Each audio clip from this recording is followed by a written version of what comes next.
Hi hello welcome to Renuka சமையல்.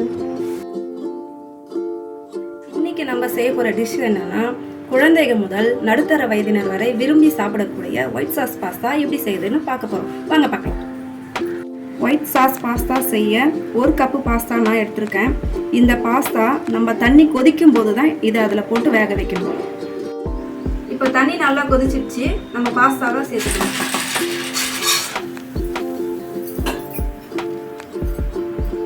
இதுக்கு தேவையான உப்பையும் சேர்த்துக்கலாம்.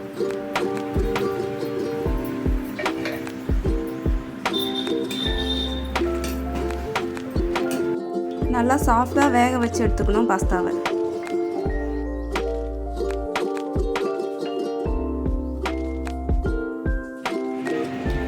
இந்த அளவுக்கு நல்லா சாஃப்டாக வெந்திருக்கணும். இதுக்கப்புறம் தண்ணியிலேருந்து வடித்து எடுத்துக்கலாம். வடிகட்டின பாஸ்தாவில் கொஞ்சமாக எண்ணெய் விட்டு கலரி வச்சுக்கலாம். கலரி வச்சுட்டோன்னா அது காயாமல் அப்படியே இருக்கும். இப்போ பாஸ்தா ரெடியாக இருக்குது. அடுத்தது கொஞ்சம் காய்கறிகளை வேக வச்சு எடுத்துக்கலாம். அது கொஞ்சம் டேஸ்ட்டாகவும் இருக்கும், ஆரோக்கியமாகவும் இருக்கும். காய் வேக வைக்க அடுப்பில் ஒரு பாத்திரத்தை வச்சுக்கலாம். 1 ஸ்பூன் வெண்ணெயை உருக்கிக்கலாம்.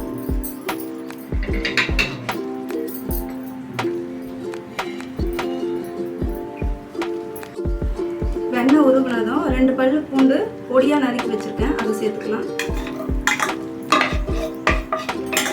பூண்டு பச்சை வாசனை போகிற வரைக்கும் நல்லா வதக்கிக்கலாம்.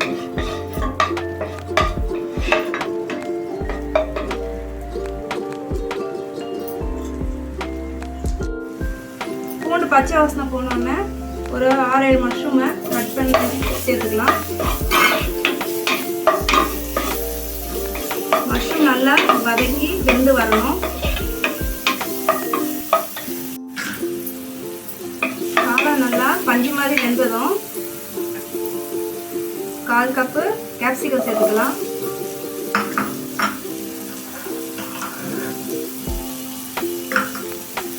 கால் கப்பு கார்ன் சேர்த்துக்கலாம். இது நல்லா கொஞ்சம் வேகட்டும்.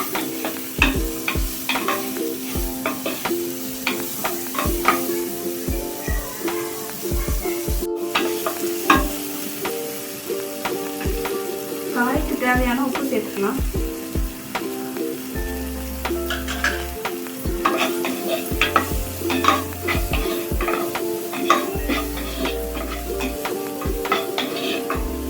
இன்னும் 1 நிமிஷம் வேகட்டும்.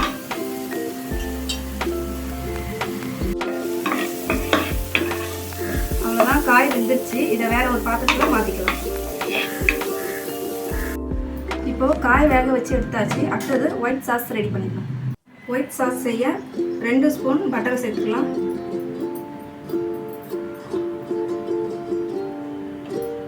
பட்டர் நல்லா மெல்ட் ஆகட்டும். பட்டர் உருகுனதும் 2 ஸ்பூன் மைதா சேர்த்துக்கலாம்.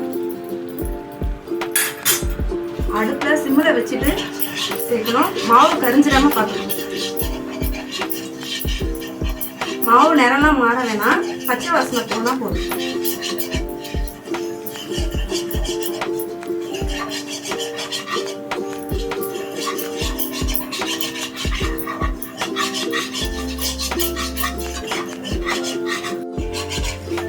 பச்சை வாசனை போனதும் 2 கப்பு பால் சேர்த்துக்கலாம்.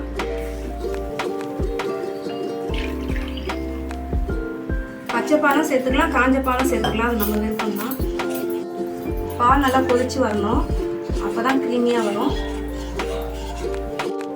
இப்போ பால் கொதிச்சிடுச்சு. கொதிச்சதுக்கப்புறம் பாருங்கள் க்ரீமியாக இருக்குது. இப்போது துருவின சீஸு 1/4 கப்பு சேர்த்துக்கலாம். இந்த சீஸு சேர்த்தோன்னா இன்னும் கொஞ்சம் க்ரீமியாக இருக்கும். இது சேர்க்கலனாலும் நல்லா தான் இருக்கும்.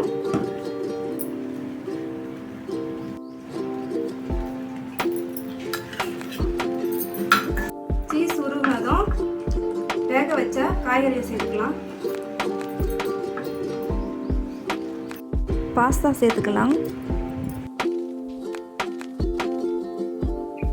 கடைசியாக சீசனிங்காக கொஞ்சம் காய்ந்த பேசில் இலைகளும் சில்லி ஃப்ளெக்ஸும் சேர்த்துக்கலாம்.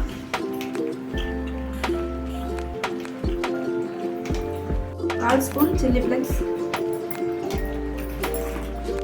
1/4 ஸ்பூன் பேசின் இலைகள், தேவையான அளவு உப்பு. கடைசியாக கொஞ்சோண்டு பெப்பர் சேர்த்துக்கலாம். அவ்வளோதான். இதை கலரி விட்டு ஒரு கொதி வந்த உடனே இறக்கி